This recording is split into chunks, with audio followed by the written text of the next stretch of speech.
Hello everyone, welcome to Saze. In this video, we will see which of the group solved this question correctly. Kindly put the comment of the correct answer in the comment section. We have group A and then we have group B.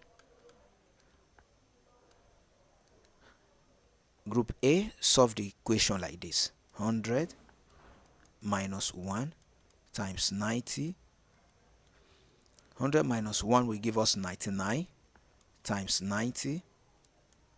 99 times 90 will give us 8910. Group B, solve it like this: 100 minus 1 times 90. 1 times, they begin with 1 times 90, which give us 90. So we have 100 minus 90. And then 100 minus 90 will give us 10. Which of this group is correct? The correct answer is 10.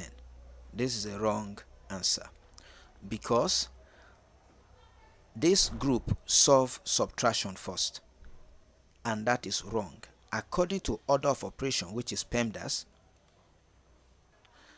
P stands for parenthesis, E stands for exponent, M and D stand for multiplication and division, A and S stand for addition and subtraction.